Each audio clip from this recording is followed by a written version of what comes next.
todos, les saluda Mauricio. Vamos a continuar estudiando el capítulo 11 del libro de Daniel. Y para empezar tendremos una palabra de oración. Oremos. Padre, gracias por todas las cosas que nos das y en especial por tu palabra.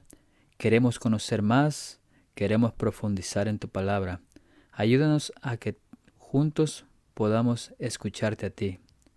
Te lo pedimos todo y lo agradecemos en el nombre de Jesús. Amén.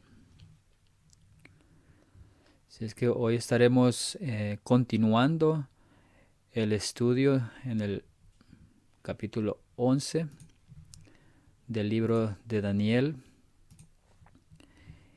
Y vamos a estudiar desde el versículo 21 hasta el 35.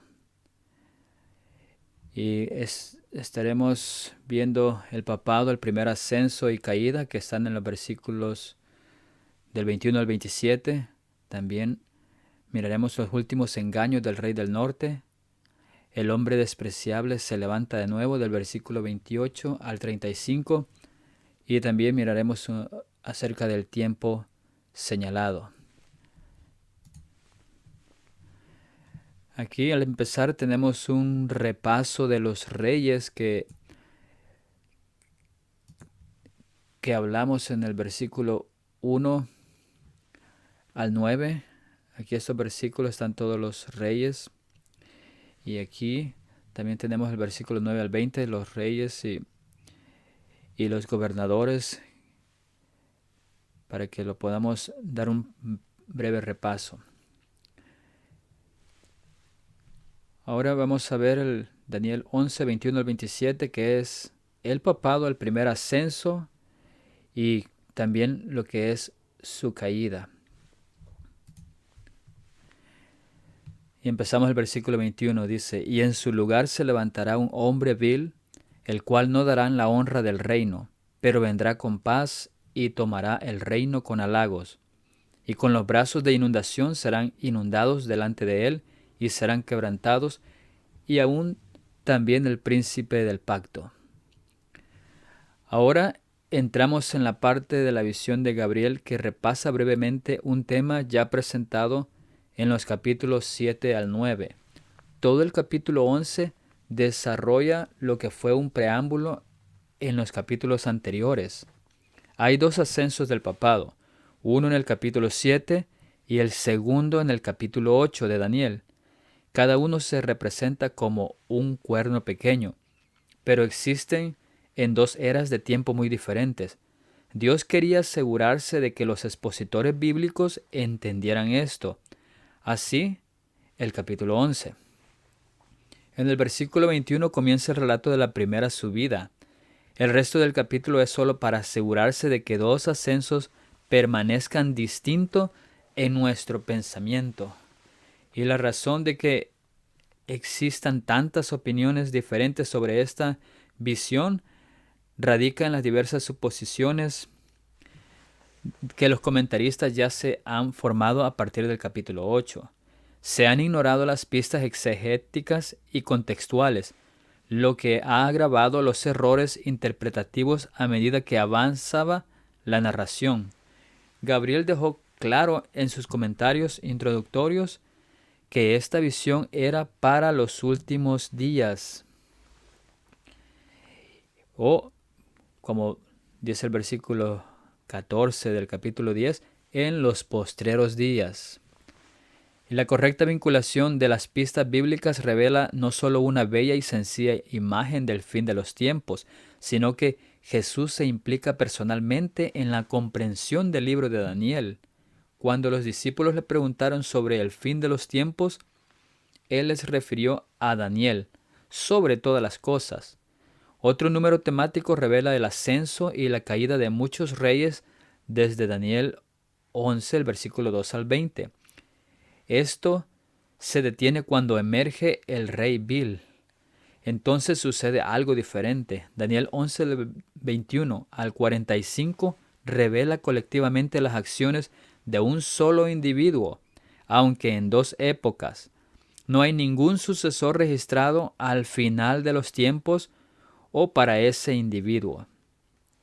El poder de esa persona vil es paralelo al cuerno pequeño de Daniel 8. Además, Gabriel se refiere a ese poder allí como él o su 13 veces. Daniel 9, 26 al 27 habla del que queda desolado. Dice el versículo 21, vendrá con paz y tomará el reino con halagos. Una persona vil, o la palabra basad, que también es despreciable, que actúa en contra de la voluntad de Dios, aparece firmemente establecida pero sin un reino. Llega al poder pacíficamente, no a través del poderío militar.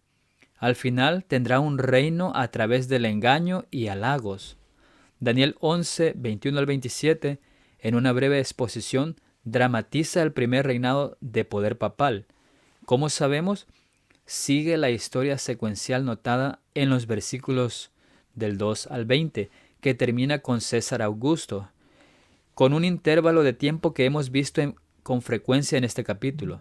En segundo lugar, este poder entra pacíficamente en el escenario de la historia a través del engaño. Vemos que obtiene el reino por halagos en el versículo 21. Y en los otros capítulos anteriores, capítulo 7, dice, la boca habla grandes palabras, las características. También cambios de tiempos y leyes en el capítulo 7, versículo 25. El papado entró pacíficamente en la escena mundial. Justiniano Flavius Anicius fue un emperador romano durante 38 años, del año 527 después de Cristo al 565 después de Cristo, que trabajaba en Constantinopla. Tuvo una brillante carrera al asegurar el imperio bizantino, inmortalizando los códigos legales. Este último se convirtió en un legado duradero para la civilización occidental. Su genio eclesiástico reconoció la importancia de la paz religiosa para el orden civil. Los códigos de derecho de Justiniano tuvieron su origen a través de una comisión de 10 abogados que él nombró. Se basaron en las enseñanzas de nuestros consejos económicos y se convirtieron en Corpus Juris Civilis. Esto a su vez guió más tarde el desarrollo del derecho canónico por parte de la Iglesia Católica Romana. El general de Justiniano, Belisario, dispuso que el Papa Vigilio fuera la cabeza de la Iglesia romana, desterrando a un competidor, Silverio. Esto cambió la forma en que los líderes eclesiásticos eran previamente nombrados obispos en Constantinopla, lo que inició un cisma que se desarrolló por completo en el año 1035 después de Cristo y permanece en la actualidad. El reino papal surgió a través de obsequios, donaciones y transferencias directas de tierras por parte de Pipino el Breve en el año 754 después de Cristo. Su poder alcanzó su cenit en el siglo XVI como parte de su contrarreforma con excomunión, inquisición, prohibiciones, índice de libros y censura. Se convirtió en su modus operandi. Esa es la forma que ellos operaban en ese tiempo. En el versículo 22 vemos que dice, los brazos de inundación serán inundados delante de él y serán quebrantados. El uso de la palabra inundación sugiere juicio o ira. Aquí se representa una escena en la que ir delante de esta persona vil es su ira abrumadora, aplastando a los que tiene delante. ¿Quiénes son ellos que están quebrantados o aplastados? La explicación de Gabriel deja claro que es el pueblo de Dios, porque dice, aún también el príncipe del pacto. Él es el Mesías príncipe, lo mismo que el príncipe de los ejércitos, o el príncipe de príncipes, y Mesías el príncipe. En estos versículos el cuerno pequeño se levanta contra el príncipe de los príncipes. El cuerno pequeño y la persona vil representan el sistema papal. ¿Cuándo iría la ira ante el papado para aplastar al pueblo de Dios? y en sentido figurado a Jesús, la Edad Media. Eso se erige como una reprimenda al odio diabólico de la Iglesia romana, el papado hacia ellos. Los brazos es un símbolo de poder militar. Llegaron a través de los gobiernos civiles adorando las odiosas órdenes del papado. Leo el versículo 23 al 25 y dice: y después de la alianza hecha con él hará engaño y subirá y saldrá vencedor con poca gente. Estando la provincia en paz y en abundancia, entrará y hará lo que no hicieron sus padres ni los padres de sus padres. Presa y despojos y riquezas repartirá a sus soldados, y contra las fortalezas formará sus designios. Y esto por tiempo. Y despertará sus fuerzas y su corazón contra el rey del sur con gran ejército, y el rey del sur se moverá a la guerra con grande y muy fuerte ejército, mas no prevalecerá, porque le harán traición.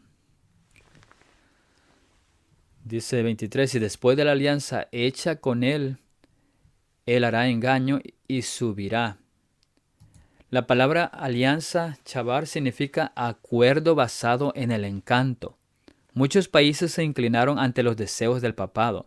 De hecho, muchos emperadores y reyes sintieron la obligación culpable de rendir lealtad a la Roma papal, especialmente en Francia, Alemania y España. De hecho, este versículo expresa lo que es evidente todo el tiempo: Él hará engaño. La palabra hebrea para engañar es la misma palabra para engañar o artesanía. En Daniel 8:25. ¿Y cómo está formulada esta alianza? A través de asociaciones astutas, utilizando los poderes civiles para hacer cumplir su dogma. En Apocalipsis 13, la bestia del mar también representa el poder papal. Allí, la imagen de la bestia simboliza aquellas agencias eclesiásticas que copian esta técnica papal, manipulando el poder civil para promover sus fines. Allí, la bestia que sube de la tierra representa el protestantismo apóstata, el falso profeta, imitando al papado. ¿Usa el papado un pequeño número de personas? Su cuerpo administrativo eclesiástico, la Santa Sede, siempre ha sido pequeño. Dice el versículo 24, estando la provincia en paz y en abundancia. Esto continúa una descripción de las horribles prácticas del papado, siempre en un aire de paz y piedad pomposa. El papado llega incluso a las personas y zonas ricas, haciendo lo que los padres de la iglesia no se atrevieron a hacer, tomando entre ellos las riquezas, los despojos y hasta las personas de sus hazañas, mientras provocaban el martirio de millones del pueblo de Dios. Esto se sumó a la riqueza de la iglesia y la tierra se conoció como estados papales. Este versículo termina con una declaración perspicaz. La persona vil pronosticará, es decir, ideará sus artificios o sus astutos planes contra los más fuertes. Sin embargo, solo continuaría por un tiempo. ¿A qué hora? Daniel 7:25 dice: para un tiempo y tiempos y mitad de tiempo. Esto se ve que representa 1260 años. Sus maquinaciones estarían limitadas en el tiempo por la voluntad soberana de Dios. La vil persona levanta su poder contra el rey del sur con un gran ejército, como dice el versículo 25. Egipto como reino del sur se convirtió en un tema histórico mucho antes. Simboliza un poder anticristiano, antidios. Esto ahora le da un nuevo significado al rey del sur. ¿Cómo entró el papado en hazañas militares y por defecto ahora se convirtió en el rey del norte? En el siglo VII después de Cristo, los árabes musulmanes conquistaron Palestina. Durante el siglo XI, los feroces turcos selyúcidas de Asia Central invadieron el Oriente Próximo y se convirtieron en conquistadores de los bizantinos en la batalla de Manzikert en Asia, en el año 1071 después de Cristo. capturando muchas tierras, incluida Palestina, de mano de los musulmanes árabes. Luego bloqueó todas las peregrinaciones de cristianos a la zona. El emperador bizantino Alexius pidió al Papa Urbano II la ayuda de la Iglesia Católica para luchar contra los turcos musulmanes. Urbano II estaba compitiendo con un papa rival y pensó que esta era una forma única de consolidar su poder y prestigio.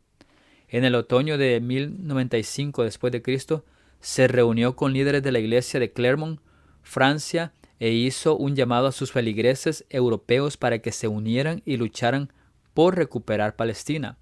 Ofreció recompensas espirituales y físicas, incluido el perdón de los pecados, si se unían a esta cruzada. Desde el año 1096 después de Cristo hasta 1270 después de Cristo, se llevaron a cabo cruzadas contra los turcos. Caballeros y príncipes, la gente común y los ricos se unieron. Esto contribuyó en gran medida al comercio y al crecimiento económico de Europa. Sus metas inmediatas fueron alcanzadas. Con un ejército muy grande y poderoso, se recuperó Palestina. La profecía bíblica se cumplió, pero el Imperio Otomano siguió resistiendo. Su control de la tierra gloriosa fue recuperando y luego perdido nuevamente. Hacia el año 1453 después de Cristo cayó el Imperio bizantino y los turcos musulmanes estaban permanentemente a cargo. Este poder anticristiano fue antiguamente por un tiempo el rey del sur. La batalla entre el mundo cristiano y el mundo musulmán es un tipo de lo que ocurrirá al final de los tiempos a medida que se desarrollen los últimos versículos de este capítulo. Eso revelará una vez más una batalla entre el mundo cristiano y el mundo musulmán. El cuerno pequeño de Daniel 8, que representa el poder papal del tiempo del fin, creció sobremanera hacia el sur y hacia el oriente y hacia la tierra deseable. Palestina volverá a ser un punto focal del mundo cristiano y del poder papal. Este último ya posee la mayor parte de la tierra de los santuarios cristianos. El Vaticano no solo está negociando con musulmanes y judíos con respecto a la paz en la tierra agradable, sino que todo el mundo evangélico cree que Palestina es parte del juego profético antes del rapto. La tierra gloriosa se ve claramente en la profecía. Vemos Daniel 11:41 y versículo 45. Pero no se describe como ellos creen, sino como se desarrollará más adelante. Versículo 26 y 27. Aún los que comen de su pan le destruirán, y su ejército será destruido, y caerán muchos muertos. Y el corazón de estos dos reyes será para hacer mal, y en una misma mesa tratarán mentira, mas no servirá de nada, porque el plazo aún ha de venir al tiempo señalado. Versículo 26 introduce una nota importante de la historia. Las cruzadas tuvieron éxito inicialmente, especialmente la primera, pero Palestina fue reconquistada por los musulmanes. La historia posterior a través de 9 cruzadas muestra muchas victorias y derrotas locales. Las cruzadas cristianas no solo saquearon a las áreas musulmanas durante este tiempo, sino que masacraron libremente a los judíos. Pero los musulmanes mostraron repetidamente su resiliencia. Su objetivo era conquistar el mundo cristiano europeo. Las cruzadas fueron en parte un intento de revertir esas conquistas, pero en general estaban mal organizados, sin un líder central y, en última instancia, terminaron en derrota. ¿Quién compartió con el papado el mismo interés en derrotar al mundo islámico? Inicialmente Francia, luego España y más tarde Alemania, luego de vuelta a Francia. Como dice, todos ellos comieron con el papado la causa religiosa compartida de las cruzadas, llevando el símbolo de la cruz en sus hazañas. Pero el texto dice que aquellos que formaban parte de la persona vil lo destruyeron. Su apoyo y defensa fue desbordado. Sataf, la palabra que es inundado o bajo juicio. Vemos que cayó bajo la ira y muchos fueron asesinados. Esto ocurrió en el año 1798, cuando el general Louis Berthier, por orden de Napoleón, fue enviado a París para tomar a Roma. Se estableció una república romana y el Papa Pío VI fue llevado cautivo. Más tarde murió en Francia. Los que comen con él lo destruirían. Eso sería llamado más tarde en Apocalipsis 13 una herida mortal. En el versículo 27 vemos que el corazón de estos dos reyes será para hacer el mal y en una misma mesa tratarán mentira. La persona vil o el hombre vil fue destruida en el versículo anterior, pero ahora está viva. Este versículo es un inserto de comentario que agrega información adicional a los versículos anteriores, del versículo 20 al 26. Debido a la continuación de los combates, las cruzadas y los musulmanes firmaron un tratado tras otro para lograr la paz o la coexistencia pacífica, pero los musulmanes querían controlar la coacción. Los ejércitos de ambos bandos experimentaron repetidamente la derrota y la victoria, y se ganaron y perdieron tierras. Mientras tanto, decenas de miles de personas fueron asesinadas. Los representantes de este hombre vil y los líderes musulmanes hablaron mentiras al transmitir interés en la paz. Esos tratados traviesos eran solo para su supervivencia y conveniencia temporal. Ellos no prosperaron ni duraron. La parte final del versículo 29 trae un punto de inflexión interesante. A la hora señalada, o sea, ciega, se producirá el fin. La palabra es ketz. Esto de repente se refiere al capítulo 8, versículos 17 y 19. El contexto lo es todo a nuestro entender. Este es el fin de esta persona vil. Daniel 7:25 aclara que el poder del cuerno pequeño estaba predestinado a terminar al final de los 1260 años. Ese final, Ketz, fue un tiempo señalado. ¿Por qué se usa aquí la palabra hebrea segado para el tiempo señalado? Una palabra que a menudo denota una cita sagrada.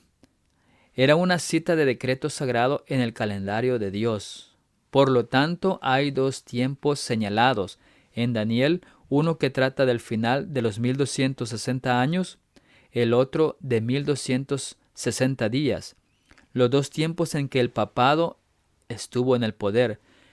Los siguientes 3 versículos aclaran lo que ocurrió. Pero vemos que ahora viene un punto de inflexión significativo en la visión que va hasta el final del capítulo. Comienza a describir la persona vil como poseedora de grandes riquezas y en contra del tratado de Dios, que es el pacto santo. Algo ha cambiado y se está introduciendo nuevas imágenes. Esto comienza a describir el segundo período cuando el papado será una potencia mundial. ¿Qué sucedió en el intervalo entre estos ascensos? El papado luchó y mantuvo su autoridad eclesiástica. Su gobierno secular fue arrebatado a través de una serie de movimientos vacilantes por parte de Francia y más tarde por el pueblo italiano. El 17 de marzo de 1860, Italia se convirtió en un estado de reino en toda regla. El 20 de septiembre de 1870, Roma cayó en manos de las tropas italianas y los estados papales pasaron a formar parte de Italia. El reino del papado llegó a su fin. El papado reinó en 109 acres dentro de Roma, el Vaticano. Y cabe señalar que en este momento se tomaron algunas de las decisiones eclesiásticas más traicioneras que desafiaron al Dios del cielo. Fue también durante este periodo que el Papa Pío IX convocó el primer concilio vaticano en el año 1869. Fue entonces cuando se adoptó la doctrina de la infalibilidad papal mediante la presión coercitiva del Papa sobre los delegados. En los próximos versículos comenzaremos a tratar la historia final de este hombre vil. Allí será adoptado el rey del norte. ¿Por qué el cambio? Dios nos está ayudando a ver que se sigue presentando el mismo poder, pero ahora en una era diferente. El norte era donde Dios, el gran rey, tenía su tabernáculo en el monte Sión, Salmos 48:2.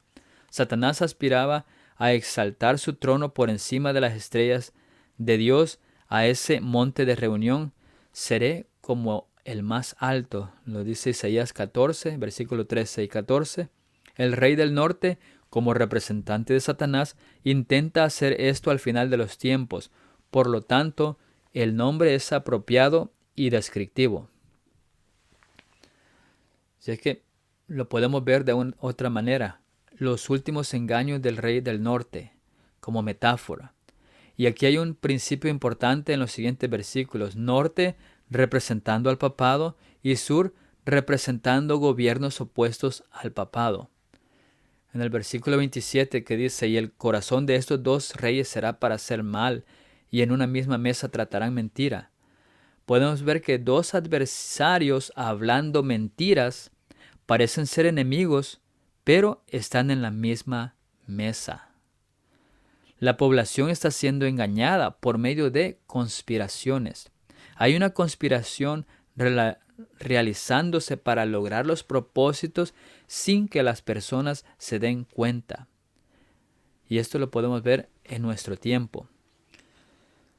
Dice el versículo, mas no servirá de nada. El plan no prosperará hasta que Dios lo permita. Sigue diciendo el versículo, porque el plazo aún ha de venir al tiempo señalado. O sea que el tiempo que lograrán sus propósitos es en el tiempo que Dios tiene dispuesto. Podemos decir que este es un juego global donde las personas son engañadas por partes opuestas, donde el secreto es lo más importante, donde todo tiene que suceder en la oscuridad y solo sale a la luz lo que ellos quieran que nosotros miremos. En esto están envueltas sociedades secretas como la francmasonería, el Club Bilderberg y muchos más. Dice en el libro Joyas de los Testimonios, página 115, debemos emplear ahora todas las capacidades que se nos ha confiado para dar al mundo el último mensaje de misericordia. En esta obra debemos conservar nuestra individualidad. No debemos unirnos a sociedades secretas ni sindicatos. Debemos permanecer libres en Dios y esperar de Jesús las instrucciones que necesitamos. Todos nuestros movimientos deben realizarse comprendiendo la importancia de la obra que debemos hacer para Dios. Tenemos que saber el porqué de estos engaños y por qué la falsedad. La farsa es para hacer que la mentalidad de la gente a través de las mentiras esté en sintonía con un plan en particular. O sea, hacer caos y esperar que las personas pidan la solución que ellos brindan.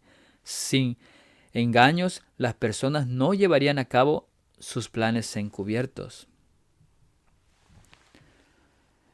Ahora vamos a pasar del versículo 28 al 45, la siguiente sección donde el segundo ascenso del papado. Pero vamos a estudiar nada más hasta el versículo 35, donde el hombre despreciable se levanta de nuevo. Esta sección. Y tenemos aquí unas 3 citas del Espíritu de Profecía. La primera está en manuscrito liberado, tomo 13, página 394. Dice que no hay tiempo que perder. Nos esperan tiempos angustiosos. El mundo está agitado con el espíritu de guerra. Pronto ocurrirán las escenas de angustia que se describen en las profecías. La profecía del capítulo 11 de Daniel casi se ha cumplido por completo. Mucho de la historia que ha ocurrido en cumplimiento de esta profecía se repetirá. En el versículo 30 se habla de un poder que se contristará, regresará y se enojará contra el pacto santo, y lo hará. Incluso volverá según su voluntad y se entenderá con los que abandonen el pacto santo. Aquí cita Daniel 11 del versículo 30 al 36. Y vemos escenas similares a las que se describen en estas palabras se repetirán. Vemos evidencias de que Satanás está rápidamente obteniendo el control de las mentes humanas que no tienen temor de Dios delante de ellos. Todos deben leer y entender las profecías de este libro. Por ahora, estamos entrando en el tiempo de angustia de Daniel 12, del 1 al 4, que es citado luego. Esta otra cita está en Cristo Triunfante, la página 346. Dice, después que los 7 truenos emitieron sus voces, se le ordena a Juan, como a Daniel, con respecto al librito, sella las cosas que los 7 truenos han dicho. Juan ve el librito al cual le han quitado los sellos. De esto se deduce que las profecías de Daniel tienen su aplicación en la proclamación al mundo de los mensajes del primero, del segundo y del tercer ángel. La apertura del librito era el mensaje en relación con el tiempo. Y esta última cita está en Testimonios para la Iglesia y en el libro Servicio Cristiano, en la página 70. Dice que se me mostró a los habitantes de la tierra en la mayor confusión, guerra, derramamiento de sangre, privación, necesidad, hambre y pestilencia azotaban la tierra. Se me llamó entonces la atención a otra escena. Parecía haber un corto tiempo de paz. Y una vez más los habitantes de la tierra fueron presentados delante de mí. Y de nuevo todas las cosas hallaban en la mayor confusión, la lucha, la guerra, el derramamiento de sangre, con hambre y pestilencia, rugían por doquier. Otras naciones se hallaban empeñadas en esta guerra y confusión.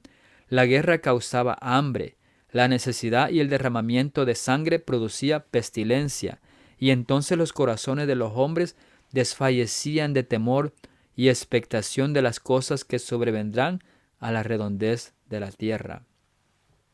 En esta cita podemos ver que hay 2 períodos, que hay guerra y confusión, y luego viene un tiempo corto de paz.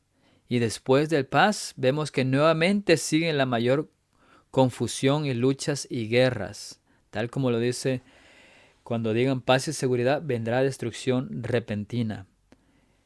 Y nosotros estamos viendo en este tiempo guerras, hambres, pestilencias, toda necesidad, aunque no en mayor escala, pero vendrá en mayor escala y luego tendrá que haber un tiempo de paz. Después de ese tiempo de paz, nuevamente volverá todas estas confusiones y luchas y guerras. Así es que este hombre vil o hombre despreciable se levanta de nuevo, del versículo 28 al 35. Vimos que en el versículo 26 el hombre vil es destruido por su país que anteriormente había sido su aliado, Francia.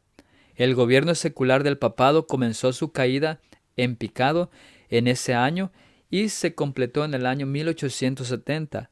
Su poder eclesiástico fue recortado, pero no destruido.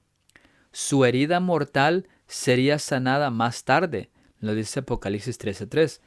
Este juego lingüístico simplemente revela un golpe secular, letal y una contusión de su autoridad eclesiástica. Así es que continuamos leyendo en el versículo 28 al 30. Dice, y se volverá a su tierra con grande riqueza y su corazón será contra el pacto santo. Actuará pues contra éste y se volverá a su tierra. Al tiempo señalado volverá y vendrá hacia el sur, mas no será la postrera venida como la primera, porque vendrán contra él naves de Quitín y él se contristará y volverá y se enojará contra el pacto santo y actuará contra éste. Volverá pues y se entenderá con los que abandonan el santo pacto. Estos versículos usan la palabra volverá 5 veces. Esa palabra es shub en hebreo. En este contexto, él, o la persona vil, regresa del exilio. Eso significa que es restaurado a lo que había sido antes. Porque dice el 28, y volverá a su tierra con grande riqueza. El encarcelamiento autoimpuesto por el Papa Pío IX al Vaticano comenzó formalmente en el año 1870, cuando perdió todos sus estados papales. El Papa se negó a reconocer la existencia del gobierno italiano. Este cuadro fue terminado durante la época del Papa Pío IX por el Tratado de Letrán el 11 de febrero del año 1929 y confirmado por la Constitución italiana en 1948. Las firmas de este primer documento histórico fueron el cardenal Pietro Gasparri por la Santa Sede y el primer ministro Benito Mussolini por el Reino de Italia. De un plumazo se restableció la sede y con grandes riquezas. Así es que vemos estos puntos que se reconoció la autoridad de la Iglesia-Estado de la Santa Sede. Jurídicamente se convirtieron en un poder civil y eclesiástico. La ciudad de Roma fue presentada como el centro del mundo católico y un lugar de peregrinación. Italia reconoció la validez del matrimonio católico y que todas estas cuestiones debían ser resueltas por el derecho canónico católico. Se permitiría la instrucción religiosa católica en las escuelas públicas. Los libros de texto debían ser aprobados por la Iglesia. Hasta 1985, el catolicismo romano iba a ser la religión del Estado italiano. Había soberanía de la Iglesia sobre los 109 acres del Vaticano, un estado reconocido internacionalmente. Hubo pagos en efectivo y bonos a la Iglesia desde Italia por las tierras estatales que habían perdido. Y se brindaron muchos servicios civiles gratuitos para siempre, desde el ferrocarril hasta el correo. El registro dice que su corazón estará en contra del pacto santo, en el versículo 28. El psicoanalista y de educación jesuita Boy Beret escribió un libro en 1935 que describía los siniestros planes del Papa Pío XI para convertirse una vez más en una potencia mundial. Este libro no solo contenía lenguaje para influir en una importante agenda social, sino que permitía cualquier cosa para promover su poder. Es siniestro y desmiente su afirmación de ser una iglesia cristiana. El documento termina con las palabras: Roma se inclinará para conquistar incluso el pecado. De ahí su nombre. Roma se inclinará para conquistar, el nombre del libro. Este fue el disparo que dio la vuelta al mundo, representando este poder como malvado y dispuesto a engañar, tipificando al anticristo. Este príncipe es retratado en guerra contra el pacto. Dice el versículo 28, actuará pues contra éste y se volverá a su tierra. La palabra actuará no está en el original. Los eruditos han sentido que expresa mejor el significado de salirse con la suya o hacer su propio placer.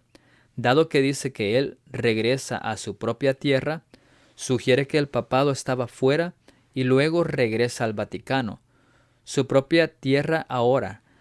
Esto coincide exactamente con lo que han hecho los papas modernos, haciendo viajes a tierras extranjeras fuera de Roma e Italia. El Papa Juan Pablo II fue el jefe papal que más viajó de la historia. Y ocurrió otra forma de actuará desde 1929. Ha habido una mayor intromisión en los asuntos mundiales. Esto comenzó con el Papa Pío XI, quien hizo movimientos agresivos para infiltrarse y controlar la maquinaria política en Estados Unidos. El Papa Pío 12. Su sucesor estuvo activo trabajando con Hitler en planes traicioneros contra los judíos, algo que el Vaticano estaba trabajando duro para encubrir. El Papa Juan Pablo II, en una de las mayores alianzas secretas de todos los tiempos entre él y el presidente Ronald Reagan, a partir del 7 de junio de 1982, puso fin al bloque soviético y sus regímenes comunistas. El versículo 29 menciona: al tiempo señalado volverá. El tiempo señalado refiriéndose a la última etapa donde su poder será mundial y toda la tierra se maravillará en pos de este poder. El tiempo señalado o cegado se usó recientemente para el tiempo en que el papado llegó a su fin en la Edad Media, como vimos en el versículo 27. Pero hay dos tiempos señalados en Daniel, uno que trata del fin de los 1260 años, el cual da inicio al tiempo del fin, y el otro, los 1260 días, el cual finaliza el tiempo del fin al cierre de la gracia, que son las dos veces que el papado estuvo en el poder. El significado final del tiempo del fin se observa aquí y en capítulo 8, versículo 19, tal como en el capítulo 11, versículo 28-29, versículo 35 y el capítulo 12, versículo 7. Estos se relacionan con los 3 años y medio cuando el pueblo de Dios es perseguido y termina con su liberación, justo antes de la venida de Jesús. Hemos visto cómo el papado, después de la herida mortal, vuelve a surgir en la historia. La palabra que nos ayuda a trasladarnos hasta el período de los 3 años y medio es señalado o ciega, que es el tiempo relacionado con el final cuando hay una gran cosecha, es decir, el Evangelio llega a su fin cuando se acaba el tiempo de gracia. El Papa Juan Pablo II llevaba años cortejando una amistad con el mundo islámico. Muchos de sus líderes le visitaron en el Vaticano y muchos asistieron a una conferencia mundial sobre la paz en Assisi, Italia, en enero 24 del 2001.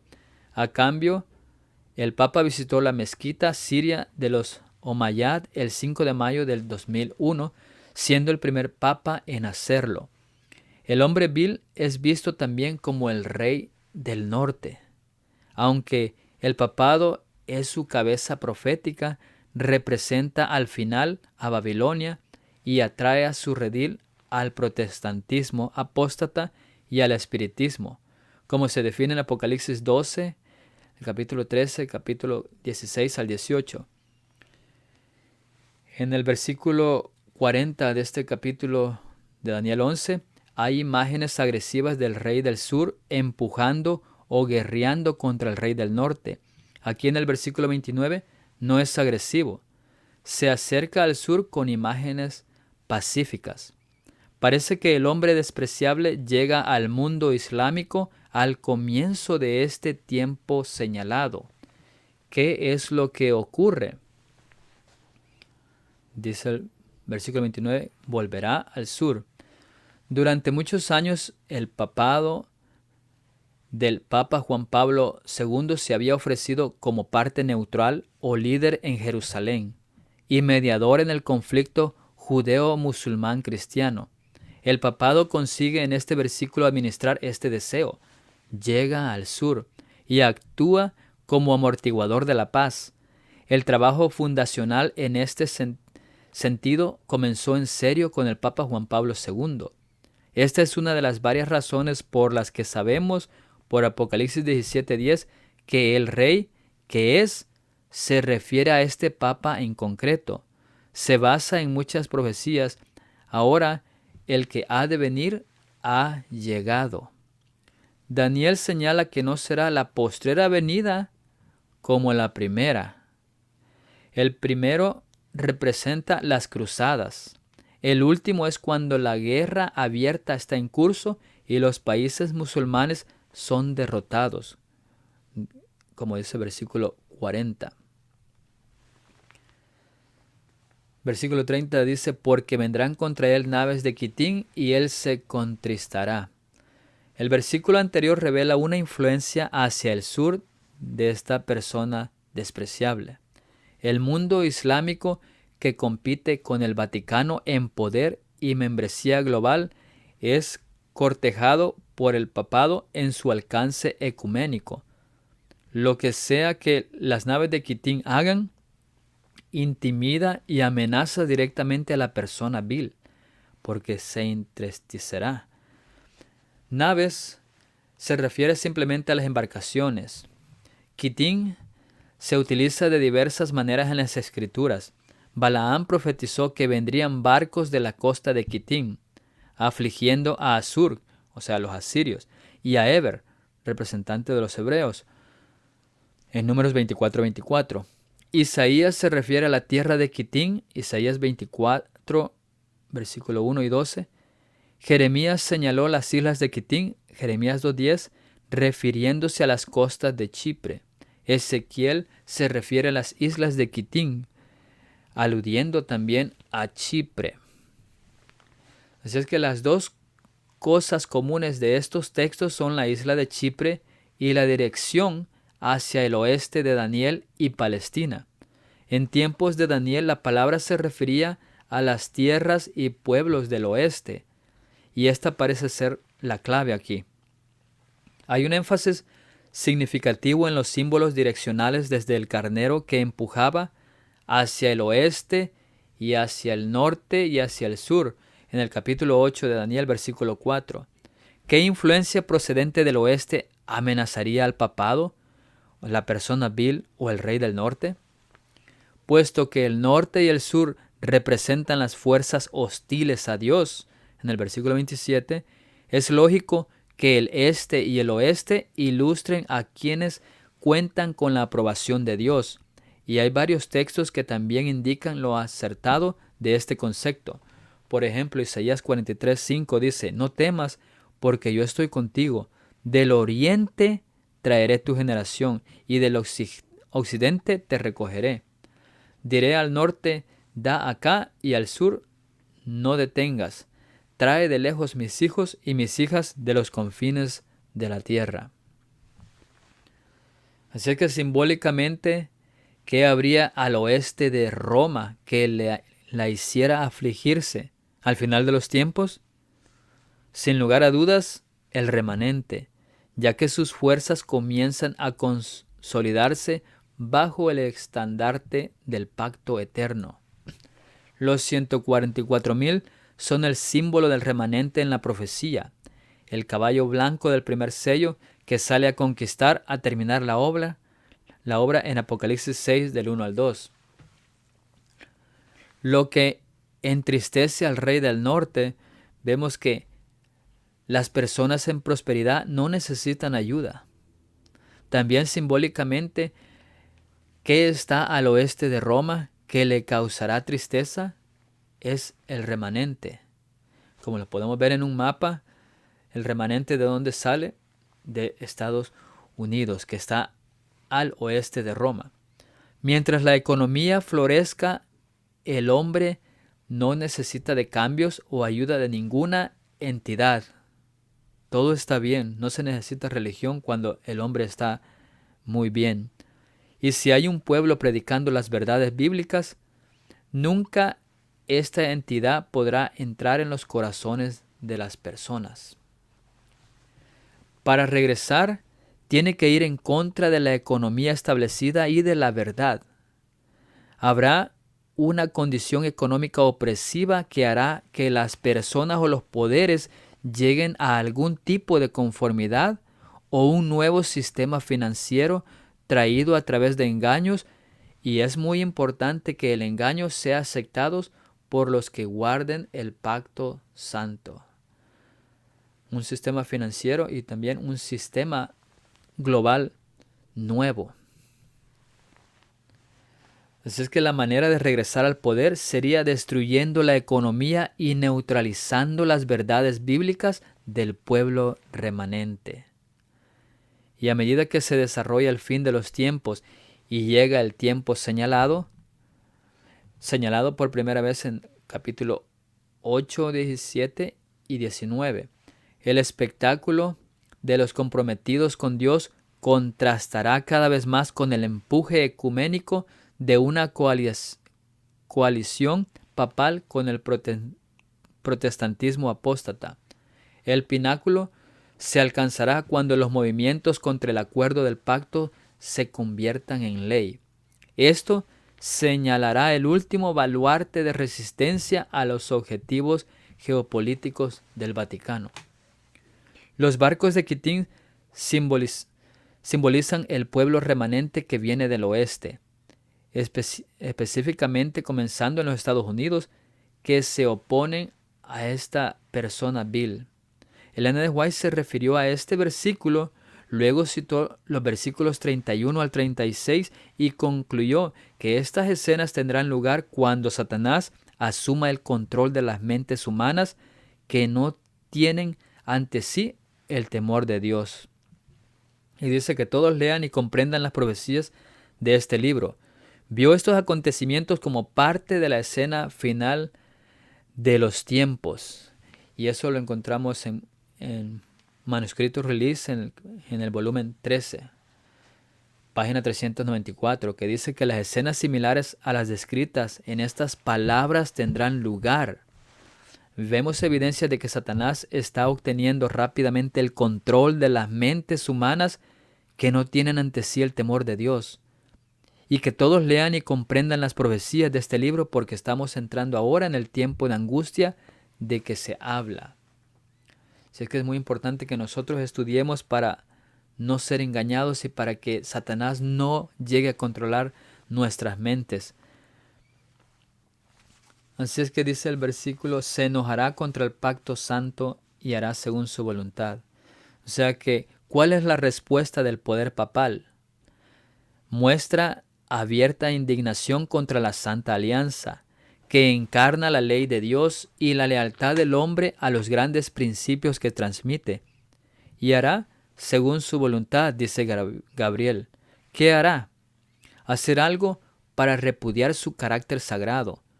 Eso será visto, como hemos señalado antes, como la transgresión o abominación que lo llevará a su final desolador. Dice, tenemos una connotación religiosa y los que están envueltos en el engaño son aquellos que abandonan el santo pacto. O sea, una apostasía. ¿Puede el anticristo ser el adecuado para estar en este panorama? Él sería la piedra angular porque sería el líder de los que han abandonado el pacto santo. Y esto retrata con temor un elemento de ecumenismo basado en la unidad de creencias comunes, o una doctrina en común que una a todas las religiones. Aquí claramente en contra de la Santa Alianza. Y esto representa la unión de quienes, siendo parte del remanente, han decidido ocultar la verdad presente, apostatando y uniéndose con el protestantismo apóstata y el catolicismo con el fin de poner fin a las crisis sociales, a la inmoralidad, etc. Vemos que todo esto comenzó el 25 de enero de 1959, cuando el Papa Juan XXIII anunció que se llevaría a cabo el Concilio Vaticano II, donde católicos y protestantes juntos. Fue un retiro dorado que se abrió paso a través de sus procedimientos posteriores. Desde entonces se han firmado documentos de unidad entre los dos. El diálogo continúa mientras se dan la mano en un vínculo cada vez más estrecho. Se entenderá, bien la palabra, con ellos. Se entienden entre sí sobre abandonar o poner a un lado la Santa Alianza o ley. ¿Qué área de la ley que una vez estuvo en el arca de la alianza rechazan mutuamente los protestantes y los católicos? El cuarto mandamiento relativo al sábado. Esa es la cuestión que ahora está saliendo a la luz en este capítulo. Recordemos que la transgresión o peshá, como vimos en el capítulo 8, versículo 13, fue contra Dios, contra la autoridad de Dios, su ley y su pacto. Todas estas cuestiones están contenidas en el cuarto mandamiento. Continúo leyendo del versículo 31 al 35, dice: y se levantarán brazos de su parte y contaminarán el santuario de fortaleza y quitarán el continuo sacrificio y pondrán la abominación desoladora. Y con lisonjas hará pecar a los violadores del pacto, mas el pueblo que conoce a su Dios se esforzará y hará proezas. Y los sabios del pueblo instruirán a muchos, pero caerán a espada y a fuego, en cautividad y despojo por muchos días. Y en su caer serán ayudados de pequeño socorro, y muchos se juntarán a ellos con lisonjas, y algunos de los sabios caerán para ser purificados y limpiados y emblanquecidos hasta el tiempo determinado, porque aún para esto hay plazo.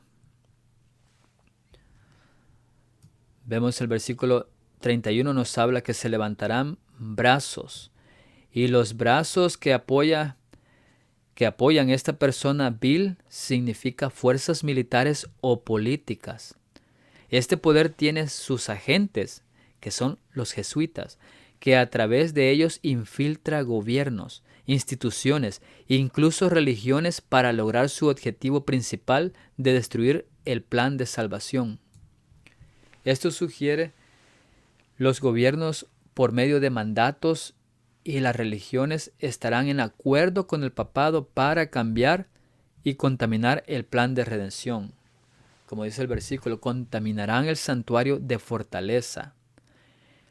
En el santuario encontramos nosotros el camino hacia la salvación, como lo dice Salmos 77:13. Tu camino, oh Dios, está en el santuario. ¿Quién es un Dios tan grande como nuestro Dios? Esta persona vil está contaminando el plan de salvación. Está colocando algo en lugar de Cristo Jesús. Está desviando la atención del plan de salvación hacia otra cosa. El hombre busca sus propios medios para sentirse bien con Dios. Busca una salvación que no implique cambios y que no traiga contiendas entre las religiones y que esté de acuerdo a la sociedad. En este tiempo, los gobiernos estarán de parte del papado cuando se levante en su última etapa. En Apocalipsis 17:12 se describen los 10 cuernos o reyes quienes comparten poder con la bestia, que es el papado o Babilonia, por un corto tiempo. Además, esto es paralelo a Apocalipsis 13:12, donde la bestia de la tierra, el protestantismo apóstata, hace que la tierra y los que en ella habitan adoren la primera bestia, que es la bestia del mar o el papado. La infraestructura civil mundial viene en apoyo del Vaticano justo al final. Dice aquí Apocalipsis 13:12, y ejerce todo el poder de la primera bestia en presencia de ella, y hace a la tierra y a los moradores de ella adorar la primera bestia, cuya herida de muerte fue sanado. O sea que ese es el tiempo cuando ya esa herida de muerte ha sido sanada. Vemos que dice el versículo 31 que quitarán el continuo sacrificio. ¿Cómo se utiliza la palabra continuo o tamid en referencia al santuario? Vemos que el diario o tamid, que significa continuo, es perpetuo. El santuario sabemos que es la morada de Dios, Salmos 11:4. El pan de la proposición, la luz del candelabro, la quema de incienso, representan la continua presencia de Cristo. Y vemos que cada sábado se renovaba el pan como pacto perpetuo en Levíticos 24:8. El continuo se refiere específicamente al sábado, como la perpetua presencia refrescante de Dios. Es un recordatorio continuo de su poder y su promesa para completar el pacto eterno. El continuo representa el ministerio sacerdotal de Cristo en el santuario celestial. Está en Hebreos 7:25 y 1 de Juan 2:1. El continuo representa la verdadera adoración a Cristo. Este poder hace que las personas no dependan de Cristo para su salvación y sanidad, y cambia el sábado, que es un recordatorio de quién es el Creador. Hace que busquen solución a los problemas del mundo por medio de una falsa adoración, que todos se unan para buscar una solución olvidándose de la verdad que es Cristo. O sea, quitar todo lo que se refiere a Cristo. Vemos que dice, y pondrán la abominación desoladora. Mucho después del mensaje de Gabriel a Daniel, Jesús habló de la abominación desoladora. Lo encontramos en Mateo 24:15 y Marcos 13:14. Marcos 13:14 dice, mas cuando viereis la abominación desoladora de que habló el profeta Daniel, que estará donde no debe estar, el que lea entienda, entonces los que estén en Judea huyan a los montes. En esa profecía dual, Jesús relacionó esta maldición decretada con la destrucción de Jerusalén y la desolación del mundo en los últimos tiempos. En el libro Conflicto de los Siglos podemos ver que la profecía del Salvador referente al juicio que iba a caer sobre Jerusalén va a tener otro cumplimiento, y la terrible desolación del primero no fue más que un pálido reflejo de lo que será el segundo, en lo que acaeció a la ciudad escogida. Podemos ver anunciada la condenación de un mundo que rechazó la misericordia de Dios y pisoteó a su ley. Vimos que el pueblo no aceptó a Jesús, al Mesías. La abominación desoladora fue el estandarte romano que fue puesto alrededor de Jerusalén, un estandarte pagano de su poder y autoridad. El papado, el sistema del anticristo, afirma tener un estandarte de su poder. Vemos que la misma Iglesia Católica nos dice cuál es su marca de autoridad. Y dice, la marca de la supremacia papal por su propia admisión es el culto dominical. El domingo es nuestra marca de autoridad. Lo dice en esta revista de The Catholic Record en London, el septiembre 1 del año 1923. En el libro de Eventos de los Últimos Días, la página 104 dice, así como el sitio de Jerusalén por los ejércitos romanos fue la señal para que huyesen los cristianos de Judea, así la toma de poder por parte de nuestra nación, los Estados Unidos, con el decreto que imponga el día de descanso papal, será para nosotros una amonestación. El primer día de la semana debe ser exaltado y presentado a todos para su observancia. ¿Seremos partícipes de esta copa de abominación? ¿Nos inclinaremos ante las autoridades de la tierra y despreciaremos a Dios? Los poderes de las tinieblas han estado reuniendo sus fuerzas para provocar esta crisis en el mundo, para que el hombre de pecado pueda exaltarse a sí mismo por encima de Dios. Esto está en la revista Review and Herald en el año 1890. Una vez más, una vez que el mundo acepte esa autoridad del sistema romano, entonces habrán contaminado el santuario porque habrían puesto a un hombre que reclama la sucesión apostólica en el lugar de Jesucristo. Y Él es el que entrega la salvación a través de sus actos sacramentales y metiendo los dedos en el llamado tesoro de los méritos. Versículo 32 dice, y con lisonjas hará pecar a los violadores del pacto. Lisonjas representa palabras suaves, conveniencia, respeto, elogios, acuerdos, beneficios. Y este versículo es una declaración dramática de Gabriel. Este vínculo ecuménico entre el catolicismo y los violadores del pacto contra la santa ley y el pacto de Dios está impulsado por el engaño y las acciones seductoras, transmitiendo lo que no son. Esta idea comenzó en el capítulo 8, donde se levantará un rey altivo de rostro y entendido en enigmas, versículo 23, y con su sagacidad hará prosperar el engaño en su mano, versículo 25. Vemos que la última mitad del versículo 32 que dice, mas el pueblo que conoce a su Dios se esforzará y hará proezas. Y esta parte es hermosa. En contraste con los corruptos que rompen el pacto, están aquellos que conocen a su Dios, son fuertes y se adhirieron a los santos principios del cielo. Luego dice que hacen proezas. Esa palabra nuevamente no está en el texto hebreo original, pero la implicación que se hace en este último pensamiento significa que siguen o actúan sobre su convicción y lealtad a Dios. Esto se basa en un tema notable que se encuentra en Apocalipsis 6, donde describe la dedicación inquebrantable de los 144,000 en el caballo blanco. En ese tiempo, cuando la historia del mundo esté llegando a su fin, el remanente de Dios estará activo, saliendo a conquistar y conquistando.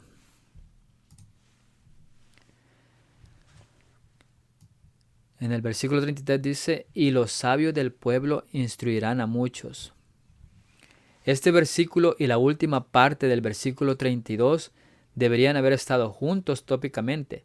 Aquellos que entienden, o sea, tienen una comprensión inteligente de Dios y su verdad basada en la razón. Su pueblo, el remanente, instruirá a muchos. Este último grupo de personas tendrán discernimiento. Esto es cuando la difusión del evangelio va aumentando alrededor del mundo en el fuerte pregón. Llega un momento de la abominación opresiva mientras Satanás corrompe al mundo. Y el pueblo de Dios estará instruyendo a muchos. Esto está bellamente representado de nuevo en el primer sello, en Apocalipsis 6, cuando el caballo blanco, el pueblo santo y purificado de Dios, sale a conquistar. Dice el 33, pero caerán a espada y a fuego en cautividad y despojo. Y aquí se pinta otro cuadro contrastante. Esas personas leales caerán por la espada y las llamas serán encarceladas y se les quitarán sus pertenencias. Esto es persecución y es paralelo al segundo, cuarto y quinto sellos en Apocalipsis 6, donde un grupo de personas vengativas, el caballo rojo, se asocian con otros para dañar y matar, representando el caballo pálido, resultando en martirio. La versión Reina Valera Gómez del 2010 dice, al referirse por muchos días, dice muchos días y en hebreo es simplemente días. Una frase similar se usó en el capítulo 8, versículo 26, que se refería a un tiempo indefinido en el futuro. Aquí se usa sin la palabra muchos. Yom se refiere a días literales como los usa Daniel. Sugiere un periodo de tiempo corto e indefinido. Más adelante veremos cuánto durará este tiempo, que es 3 años y medio, el tiempo de angustia o tribulación. Versículo 34. Cuando el pueblo de Dios caiga, que la palabra es causal, que sugiere tropezar o tambalearse por la debilidad o el cansancio por perseguir la persecución. El pueblo será asistido con alguna ayuda. Dios sostiene a su pueblo. Él nunca los deja ni los abandona. Y en el conflicto de los siglos, página 593, dice, Satanás se pondrá alerta al ver que la controversia se extiende a nuevos campos y que la atención del pueblo es dirigida a la pisoteada ley de Dios. El poder que acompaña a la proclamación del mensaje solo despertará a los que se le oponen. El clero hará esfuerzos casi sobrehumanos para sofocar la luz por temor de que alumbre a sus rebaños. Por todos los medios a su alcance, los ministros tratarán de evitar toda discusión sobre estas cuestiones vitales. La Iglesia apelará al brazo poderoso de la autoridad civil y en esta obra los papistas y los protestantes irán unidos. Al paso que el movimiento en favor de la imposición del domingo se vuelva más audaz y decidido, la ley será invocada contra los que observan los mandamientos. Se los amenazará con multas y encarcelamientos. A algunos se les ofrecerán puestos de influencia y otras ventajas para inducirlos a que renuncien a su fe. Pero su respuesta constante será la misma que la de Lutero en semejante trance. Pruébesenos nuestro error por la palabra de Dios. Los que serán emplazados ante los tribunales defenderán enérgicamente la verdad, y algunos de los que los oigan serán inducidos a guardar todos los mandamientos de Dios. Así la luz llegará ante millares de personas que de otro modo no sabrían nada de estas verdades. Y vemos en el versículo 35 que algunos de los sabios caerán para ser purificados y limpiados hasta el tiempo determinado. Así es que la redacción de este versículo es confusa. Sin embargo, es un versículo de esperanza y se ha incluido para mostrar que al final muchos apóstatas volverán al redil. La interpretación más clara de este texto viene en una transliteración en esta versión de Berkeley, que está en inglés, que dice: por parte de algunos maestros, su tropiezo será para su refinamiento y purificación a fin de emblanquecerlos, como preparación para el período final que se demora hasta el tiempo señalado. Y en el libro Evangelismo, página 502, dice: cuando realmente se desate la tormenta de la persecución sobre nosotros, las verdaderas ovejas oirán la voz del verdadero pastor. Se realizarán esfuerzos abnegados para salvar a los perdidos, y muchos que se han descarriado del redil volverán de nuevo a seguir al gran pastor. Los hijos de Dios avanzarán juntos y presentarán al enemigo un frente unido. El amor de Cristo, el amor de nuestros hermanos, testificará ante el mundo de que hemos estado con Jesús y hemos aprendido de Él.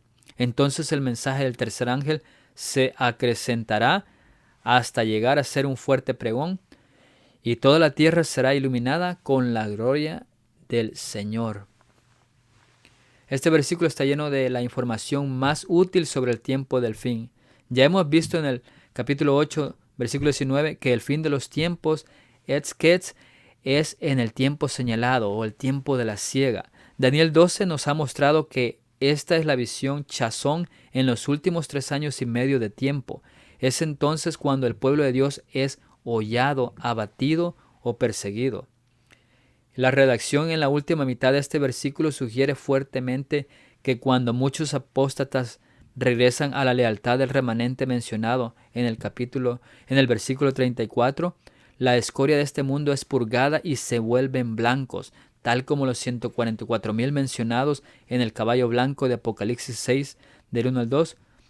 Es un mensaje hermoso. De las semillas del daño surge un compromiso renovado con Jesucristo al final, Jesús teniendo la victoria. Y la mayoría de las escrituras apocalípticas que tratan del período inmediatamente antes de la segunda venida de Cristo están asociadas con la guerra, los conflictos espirituales y físicos entre Cristo y su pueblo y Satanás y sus secuaces.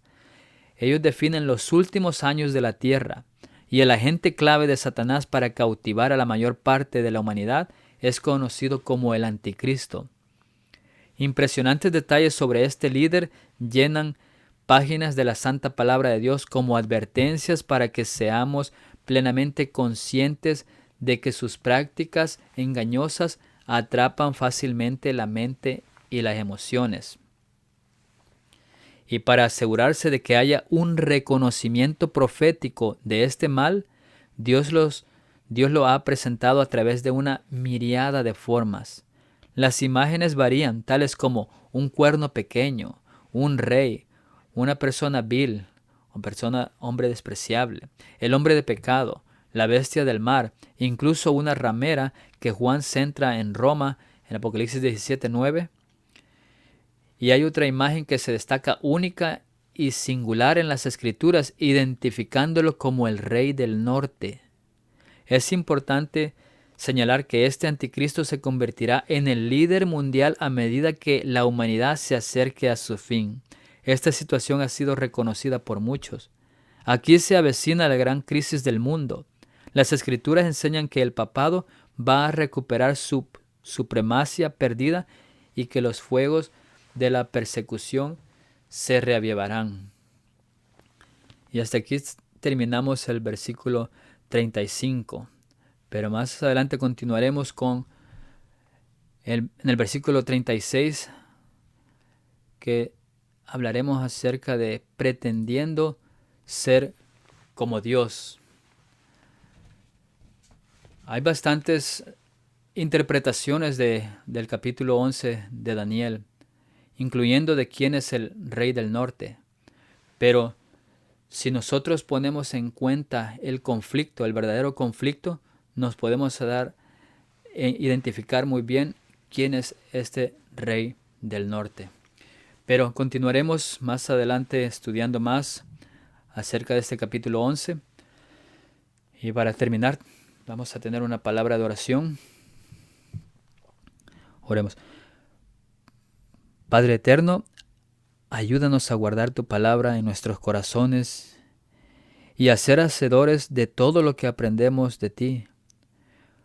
Prepáranos para poder resistir en ese día de crisis, en ese día malo, y que podamos ser portadores de tu palabra.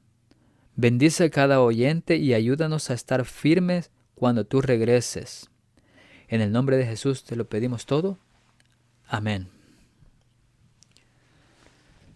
Si es que llegamos hasta el final del versículo 35 y a la siguiente parte, creo que vamos a terminar el capítulo 11, y esto nos va a ayudar más para poder entender el tiempo que nosotros estamos viviendo, especialmente ahorita que estamos viviendo guerras, conflictos y dificultades que se están viendo.